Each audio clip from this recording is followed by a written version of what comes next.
Bienvenidos a esta nueva edición de Trading Risk and Beyond. Soy Gerardo Herrera, su anfitrión. En esta ocasión, el tema que abordaremos será regulación. ¿Realmente ayuda? Desde 2008, a consecuencia de la crisis financiera, una oleada regulatoria como no se había visto desde la Gran Depresión del siglo pasado, ha afectado a los mercados financieros. Empezando por Dodd-Frank en Estados Unidos con más de 800 páginas, seguido por EMIR en Europa. Recientemente en México hemos tenido nuestra propia reforma financiera. ¿Es toda esta nueva regulación necesaria? ¿Es esta nueva regulación realmente una garantía de que no volverá a haber nuevas crisis? Para discutir este interesante tema, hemos reunido a tres indiscutibles expertos sobre la materia.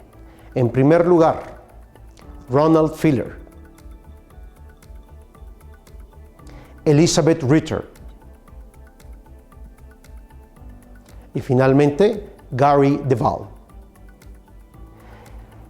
Ellos tres están el día de hoy con nosotros para discutir, contrastar, opinar sobre qué consecuencias tendrá esto para el mundo, para los mercados financieros y particularmente para países como México y Latinoamérica. Acompáñenos en esta discusión.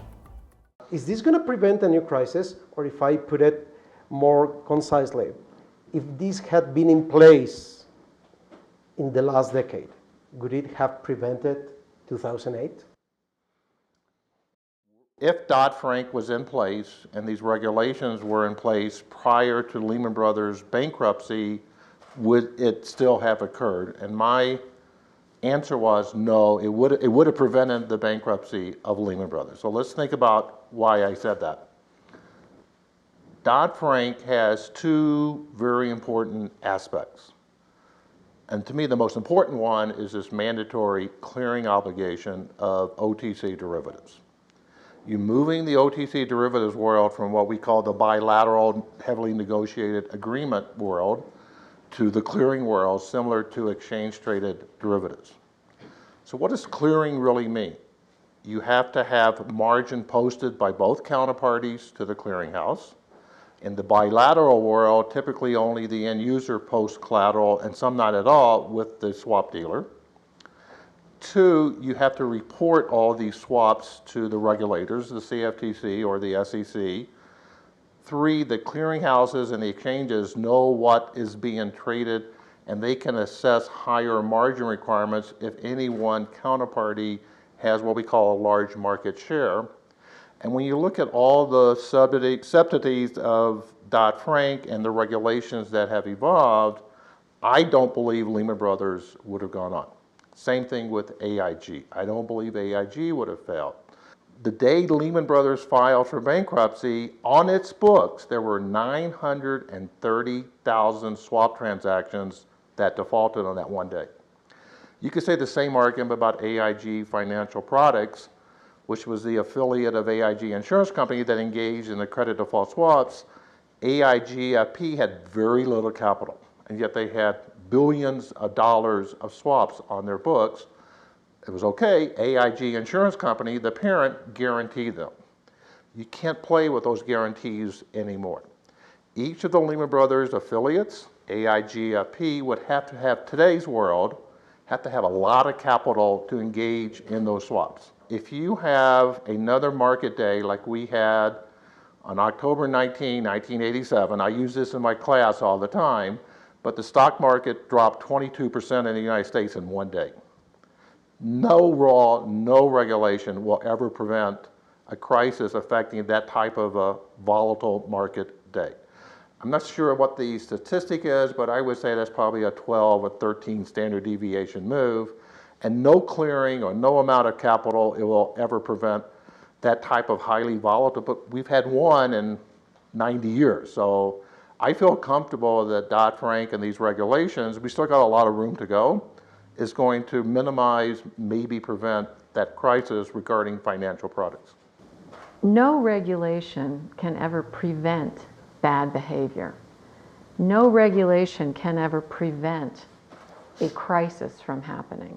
But what we do as lawmakers and regulators is try to take what happens in front of us and learn from it and find a balanced response, not over-regulate, not be so reactive that we create something that is overly burdensome to the marketplace so that markets can't function.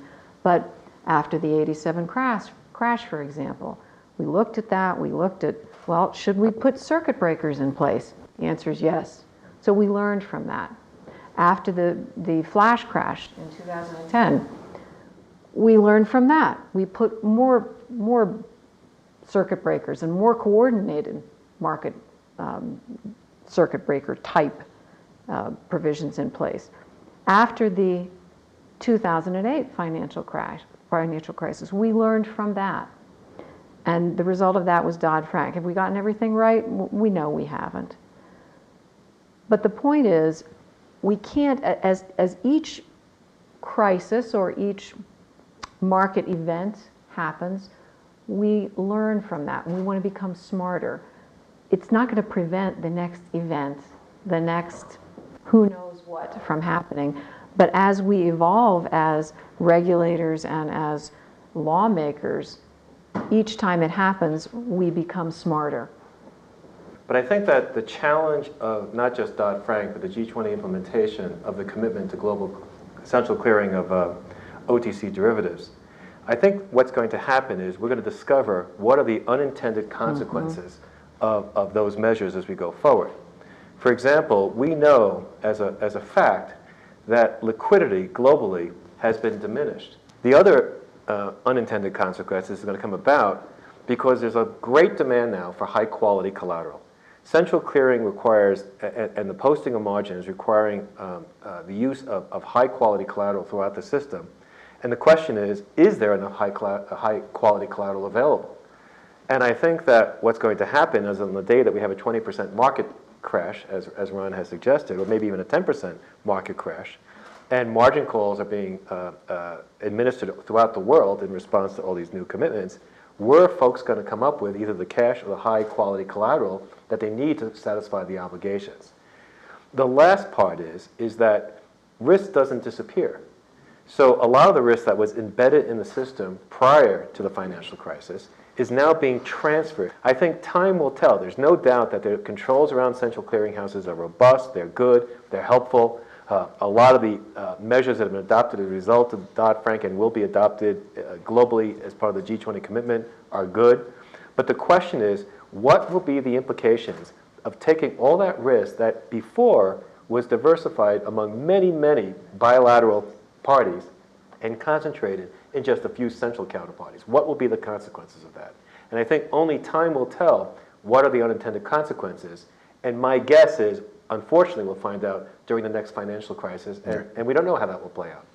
And we know, we've already seen, the confusion that was created at the end of 2013 and what that created in the marketplace, what havoc that created in the marketplace. And so now, in 2014, we are trying to sort that out because it's clear that, okay, there are 6 jurisdictions around the world that have received this substituted compliance determination. Those numbers must increase. The 2009 G20 summit, around the world, people made the commitment. We are going to globally, we are going to harmonize this.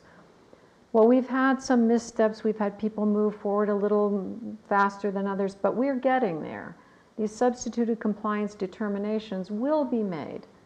And I think we're going to do it in a better fashion as we move forward, in consultation, not in a more harmonized fashion. So getting, for example, Mexico to get the substituted compliance determination such that the swap dealers here do not have to worry about the application of Dodd-Frank, but can rely on the comparable and comprehensive rules in Mexico rather than worrying about the application of Dodd-Frank.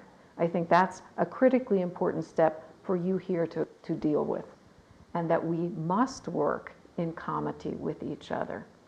It simply doesn't work otherwise, because then you get into these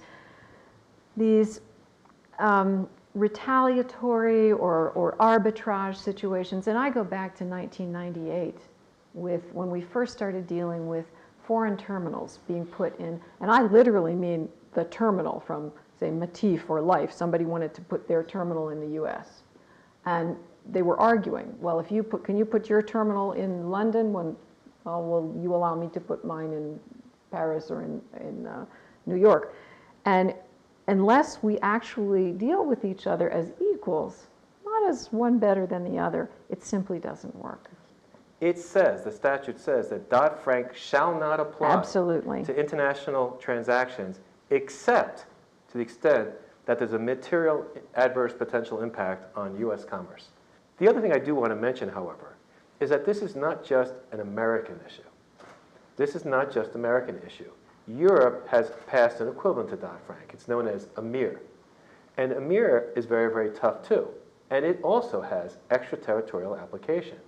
And one of the problems that folks all around the world, and particularly here in Mexico, is not just the problem of dealing with the United States, it's the problem of dealing with the United States and the European Union at the same time. And that's the whole issue.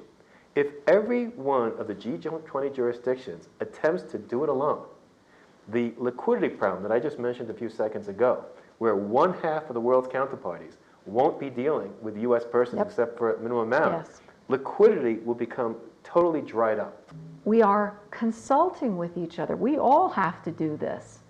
We are not, one is not applying with one country above the rest. We all have to consult with each other to get these substituted compliance determinations so that we can all rely on what are our home country determinations.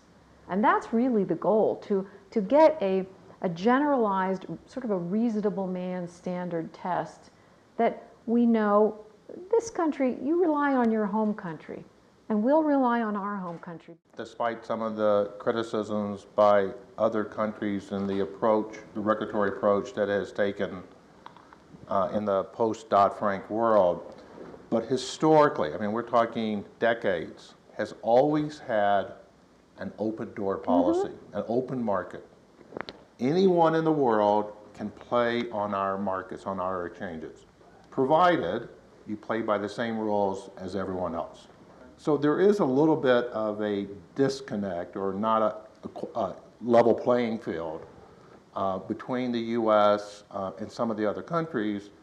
But as Gary and Elizabeth have said, when you, I think to answer your question and to bring it into the, if you're only focusing on OTC derivatives, we have one approach. If you're focusing on financial markets in general, which is what I was referring to, it's a different approach. So I think it's important to answer your question is to do the analysis of, are we only focusing on OTC derivatives and the disconnect or the lack of harmonization among the countries around the globe and trying to regulate? Remember, this is a $600 trillion product.